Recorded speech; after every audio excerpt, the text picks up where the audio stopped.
आज मैं आने वाले गोचर का अध्ययन कर रहा था, तो मैंने ये देखा कि अगले एक हफ्ते में दो तीन बहुत मेजर गोचर जो इंडिया को इम्पैक्ट कर सकते हैं वो होने वाले। 15 दिनों में 2 ग्रहण का होना, भारत का चंद्रमा की महादशा को छोड़ के मंगल की महादशा में आना, मंगल का भारत के छठे भाव में गोचर करना, सूर्य का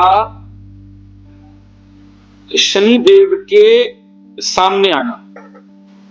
अगर मैं इन सब संयोग या घटनाक्रमों को जोड़ लूं तो ये एक सामाजिक, आर्थिक और न्यायिक बदलाव का संकेत देता है। तो आने वाले 6 महीने भारत के लिए कैसा संकेत लेके आते हैं, यही आज हम इस वीडियो में डिस्कस करेंगे। अगर मैं ज्योतिष शास्त्र को देखूं तो मंगल की महादशा और मंगल का छठे भाव में गोचर और 2 ग्रहणों का 15 दिनों के अंतराल पे होना, ये दिखाता है कि ये भारत के जर्नी का एक नया अध्याय शुरू हो रहा है। मंगल जो कि युद्ध का सूचक है, जो कि आर्मी का सूचक है, जो कि वायलेंस का सूचक है, जो कि मैन्युफैक्चरिंग का सूचक है, जो कि फैक्ट्री का सूचक है,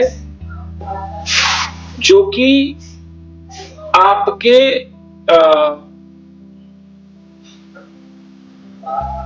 स्टैंड लेने का सूचक है, वो भारत की महादशा में आ गया है।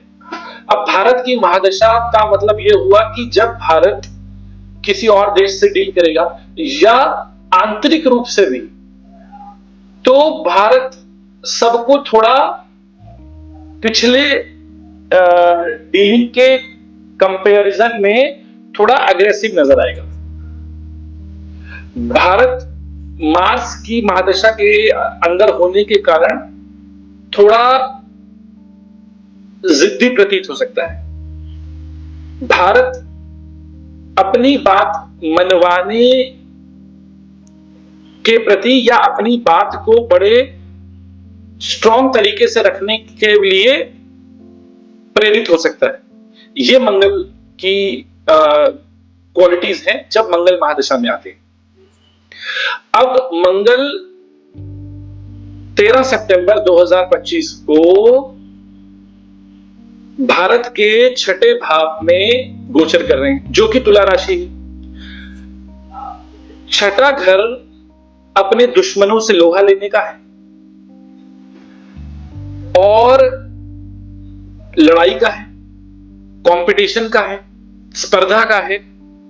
तो जब मैं मंगल को छठे भाव से जोड़ता हूं, क्योंकि मंगल छठे भाव का कारक है, तो भारत के परिप्रेक्ष्य में मुझे यह दिखता है कि हम किसी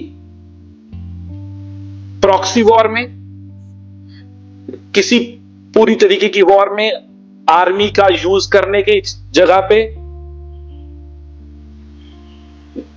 अपनी टेरिटरी को बचाने के लिए किसी ऑल्टरकेशन में, इस तरह की चीजों में भारत आ सकता है।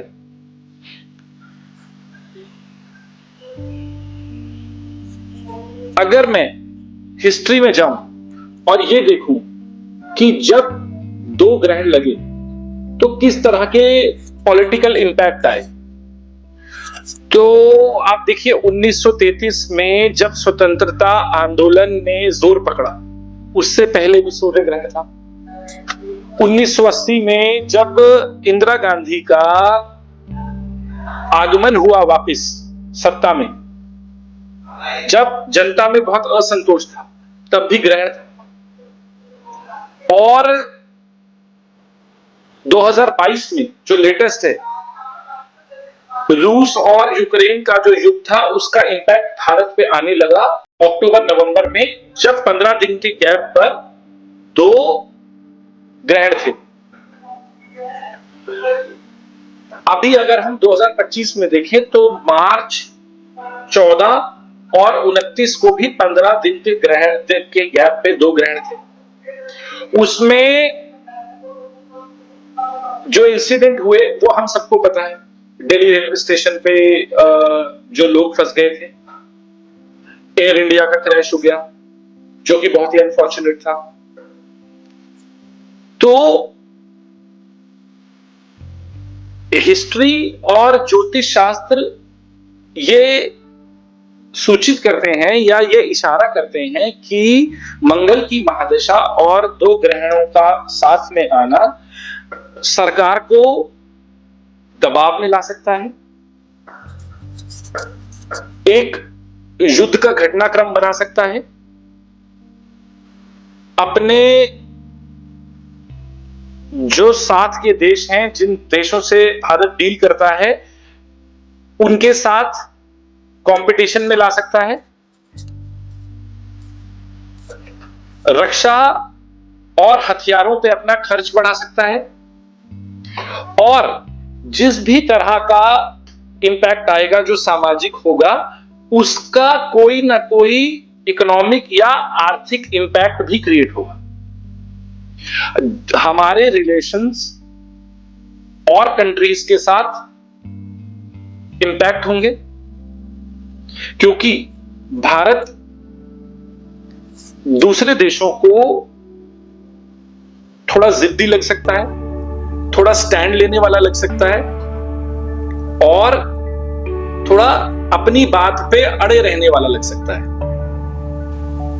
अब अगर हम सूर्य के गोचर की बात करें, सूर्य 16 सितंबर को भारत के चौथे घर से निकल के 5वें घर में गोचर करेंगे, और शनि और सूर्य दोनों आमने सामने आ जाएंगे। जब भी सूर्य और शनि किसी देश की कुंडली में आमने सामने आते हैं तो वह स्थिति दर्शाता है कि जनता जो है वो सरकार से सवाल पूछने लगे, सरकार को चुनौती देने लगे, सरकार की पॉलिसीज के ऊपर उसका ट्रस्ट थोड़ा कम हो जाए। दूसरा जो सबसे इंपॉर्टेंट फैक्टर है वो ये है कि मंगल की 8वीं दृष्टि और शनि की 3री दृष्टि भारत के लग्न पर पड़ रही है। दोनों ही क्रूर ग्रह भारत को क्रूर दृष्टि से देख रहे हैं, तो इसीलिए ये भारत को या सरकार को आलोचना का पात्र बना सकता है, सरकार को प्रेशर में डाल सकता है, सरकार को चुनौतीपूर्ण समय दे सकता है, सरकार के ऊपर विश्वास की कमी दिखा सकता है। और ये दोनों तरफ से होगा, जिन कंट्रीज के साथ इंडिया डील करेगा उनके साथ भी, और इंटरनली अपने लोकल क्राउड के साथ भी। तो दोस्तों, ये अगले 6 महीने हमारे नेतृत्व को, हमारी सरकार को सावधान, सतर्क और रणनीतिक रूप से सजग होना होगा। उन्हें पहले से ज्यादा मेहनत करनी पड़ेगी जनता का ट्रस्ट जीतने के लिए और दूसरे देशों के साथ अपने संबंध बनाने के लिए, क्योंकि शनि और मंगल की दृष्टि लगन पे होने की वजह से जो इंडिया का जो ट्रस्ट है, वो इंडिया का जो विश्वास पात्रता है वो थोड़ी सी क्षीण हो सकती है।